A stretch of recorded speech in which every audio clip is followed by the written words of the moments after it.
Peristiwa badai sitokin pada infeksi SARS-CoV-2.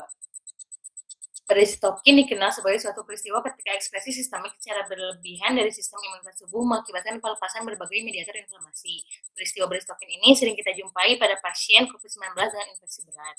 Pada dasarnya, baik imunitas bawaan maupun imunitas dapatan memiliki peranan penting dalam melakukan fungsinya sebagai perlindungan tubuh terhadap peristiwa badai sitokin.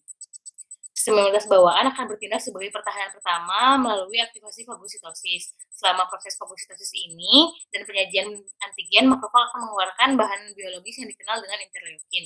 Ketika dimulainya inflamasi akut juga nantinya sel PMN akan beremigrasi dan melepaskan berbagai macam mediator inflamasi. Selanjutnya, respon imun adaptif yang diperankan oleh respon imun humoral oleh sel TCD4+ yang nantinya akan berinteraksi dengan sel B. Kemudian, pada respon imun seluler dalam tahap akut akan terjadi penurunan jumlah sel TCD4+ dan sel TCD8+. Sel T helper kemudian akan menghasilkan sitokin proinflamasi juga. Pada peristiwa RDS ini terjadi kerusakan jaringan yang disebabkan virus, menyebabkan produksi sitokin proinflamasi yang berlebihan. Proses inflamasi yang terus-menerus dan berlebihan pada akhirnya akan menyebabkan apoptosis limfosit. Kemudian komplikasi terkait ARDS termasuk hipoksia disebabkan karena adanya kerusakan epitel alveolar dan hambatan epitel endotel, kapiler endotel sehingga menyebabkan akumulasi cairan, kolaps alveolar dan berkurangnya pertukaran gas. Untuk yang selanjutnya ada deteksi virus SARS-CoV-2. Next. Virus SARS-CoV-2 dapat dideteksi dengan berbagai metode, diantaranya metode deteksi antibodi. Metode antibodi didasarkan pada dua tes. Yang pertama tes ELEVA dan tes ELISA. Pada tes ELEVA, mekanismenya yaitu molekul target dalam sampel IgG atau IgM akan diikat oleh label SARS-CoV-2 antigen. Kemudian saat sampel terus bergerak, selanjutnya akan diikat oleh antibodi penangkap di garis dan akan membentuk garis untuk menandai hasil positif. Untuk tes ELISA, antigen virus rekombinan dilapisi ke permukaan plastik well sebagai molekul target. Jika antibodi IgG atau IgM yang sedang melawan antigen target hadir dalam sampel, peristiwa pengikatan terjadi. Selanjutnya, larutan kedua yang mengandung label secondary anti-human antibody ditambahkan yang dibiarkan mengikat spektrometer membaca perubahan warna dan konsentrasi antibodi yang menarik. Next. Untuk metode deteksi yang selanjutnya ada metode deteksi antigen.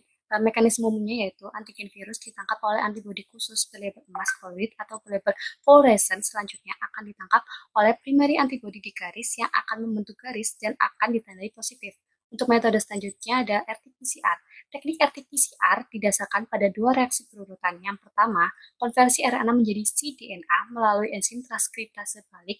Dan yang kedua, amplifikasi sampel cDNA dengan PCR menggunakan primer gen spesifik dan probe hidrolisis berlabel fluorescent. Next. Selanjutnya, respon imun humoral SARS-CoV-2. Selanjutnya, respon imun humoral adalah respon imun yang bereaksi pada antigen ekstraseluler dan dimediasi oleh sel B yang akan menghasilkan antibodi seperti IgM dan IgG. Aktivasi ada dua, tanpa bantuan sel T dan dengan bantuan sel T. Tanpa bantuan sel T, sel B akan langsung mengenali virus di ekstraseluler. Antigen SARS-CoV-2 akan berikatan dengan membran binding receptor pada sel B. Sel B akan teraktivasi, terjadi proliferasi dan diferensiasi menjadi plasma sel. Plasma sel akan memproduksi antibodi seperti IgM dan IgG. Antibodi bersirkulasi di darah dan limfe dan akan berikatan dengan antigen yang ada di ekstraseluler dan terjadi netralisasi. Yang kedua, dengan bantuan sel T, SARS-CoV-2 yang menginfeksi tubuh akan dikenali oleh dendritic cell dan akan menyajikannya ke sel T CD4+ melalui molekul MHC kelas 2. Menginduksi diferensiasi sel T menjadi memori T helper 1, T helper 17, dan T helper follicular helper. T follicular helper membantu sel B untuk berkembang menjadi plasma sel dan meningkatkan produksi IgM, IgA, dan IgG yang merupakan isotip antibodi spesifik virus. Antibodi akan mengikat antigen virus pada bagian spike protein yang berada di ekstraseluler dan menetralisasinya. Berikut ada daftar pustaka yang kami gunakan.